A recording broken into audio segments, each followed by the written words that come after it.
Buenas tardes a todas, a todos.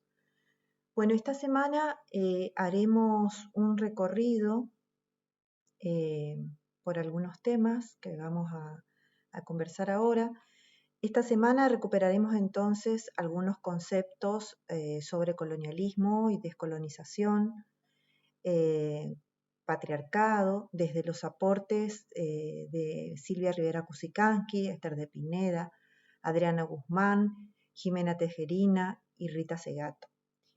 Analizaremos categorías como memoria, oralidad, colonialismo, colonialidad del ser, del poder, del saber, del género, la raza como categoría mental de la modernidad, la discriminación y el racismo. Y como así también la interseccionalidad como categoría de análisis en los debates actuales sobre etnia, género y raza. Bueno, como dijimos, comenzaremos a hablar de discriminación y racismo. Históricamente muchos grupos, como sabemos, han atravesado y atraviesan procesos de violencia y discriminación producto del accionar de otros grupos que, constituyéndose como colectivo cultural hegemónico, negaron y niegan sistemáticamente la existencia de aquellos o de otros grupos, ¿no? Esto ha generado un fenómeno complejo que aún persiste y que seguimos analizando, que se expresa de múltiples maneras que conocemos como discriminación, ¿no? El racismo, particularmente, para poder entender o analizar, podemos analizarlo desde 4 dimensiones. Son mecanismos mentales, por eso decimos los mecanismos mentales, cómo se construyen los mecanismos mentales de la discriminación, los sentimientos, las actitudes racistas y las prácticas discriminatorias. Conocemos distintos tipos de discriminación o motivos, como por ejemplo por rasgos físicos, para mencionar algunas, como también las creencias religiosas, las tradiciones culturales, las pertenencias nacionales, que van o han provocado distintos niveles de violencia, provocando, por ejemplo, migraciones forzadas, segregación, invisibilización y hasta genocidios, ¿no? Estas prácticas constituyen prácticas racistas. El racismo opera a través del discurso, penetrando casi de manera invisible e imperceptible a través de distintas instituciones para lograr sus objetivos. Como decimos, algunas de estas prácticas subsisten de manera solapada, provocando situaciones de desigualdad. El etnocentrismo particularmente es un acto de agrupar a las personas en base a un criterio elegido e implica una forma de relacionarse socialmente para hacer diferenciaciones desde un posicionamiento jerarquizado. Y en este sentido, discriminación y etnocentrismo también van de la mano. ¿Qué dice nuestra normativa respecto a qué es la discriminación? Bueno, nosotros en Argentina contamos con la ley antidiscriminatoria, la ley 23.592, desde el año 1988. Esta ley define a los actos discriminatorios como cualquier impedimento o restricción del pleno ejercicio de los derechos sobre las bases igualitarias de los derechos y garantías fundamentales reconocidos en la Constitución Nacional por motivos tales como raza, religión, nacionalidad, ideología, opinión política o gremial, sexo, posición económica, condición social o características físicas, entre otras.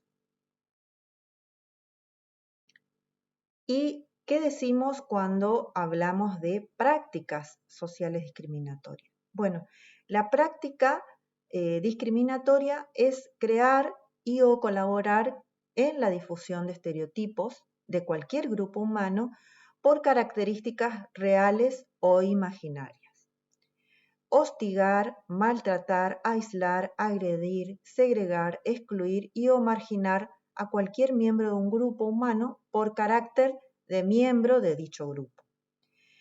Establecer cualquier distinción legal, económica, laboral, de libertad de movimiento, de acceso o a determinados ámbitos o en la prestación a un grupo humano del tipo que fuere, ¿no? Con el efecto o propósito de impedir o anular el reconocimiento, goce o ejercicio de los derechos humanos y libertades fundamentales.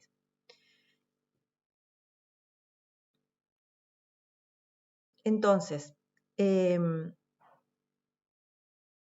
principalmente la discriminación es un ejercicio cognitivo y social, donde el objetivo principal es demarcar grupos humanos cargados de juicios de valor, que conducen a posicionamientos jerarquizados y por lo tanto de desigualdad, ¿no?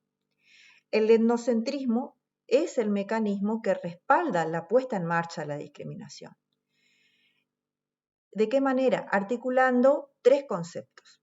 La diferenciación, que sería la construcción de la otredad, los prejuicios, que referimos a la carga valorativa sobre dicha construcción de otredad, y los estereotipos, que apuntan a la fijación social de imágenes sobre esos otros o esa otredad que construimos. Entonces, el etnocentrismo está basada en una idea de distintividad entre grupos que implica una mirada comparativa para diferenciarse.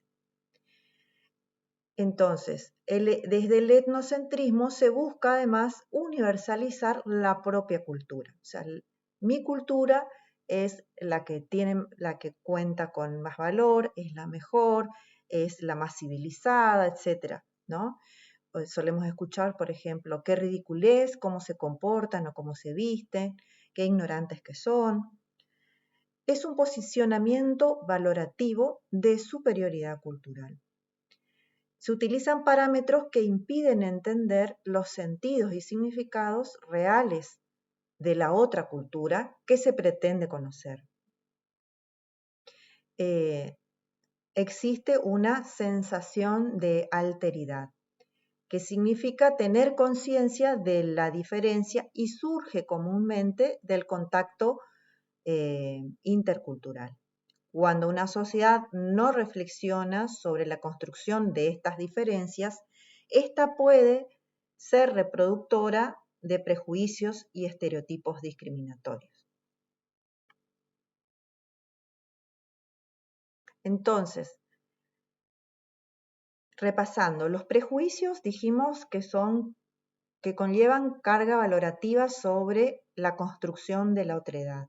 Es un juicio de valor negativo sobre otras personas o grupos y se forma muchas veces sin tener conciencia de ello, por eso es difícil de detectarlo y reflexionar sobre estos estereotipos, ¿no? El estereotipo, como decimos, es la fijación social de imágenes sobre los otros. Tendemos a no reconocer la complejidad ajena o no comprenderlas en las mismas condiciones que a la propia, ¿no?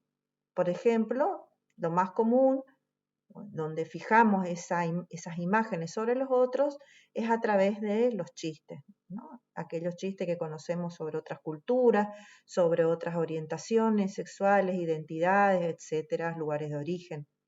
El etnocentrismo se articula con la relación de poder y sometimiento. Hay una idea de superioridad, inferioridad. La mirada etnocéntrica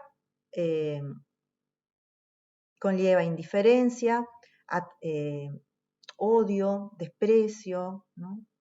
Y también van articulados con otras variables como son, por ejemplo, intereses políticos y económicos. Bueno, Hasta aquí el encuentro de hoy. Les pido que en el foro puedan compartir algunas historias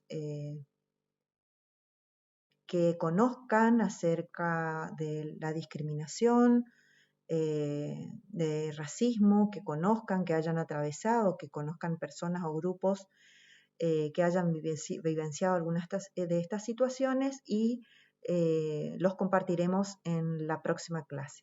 Que tengan un muy buen fin de semana y les agradezco por su tiempo.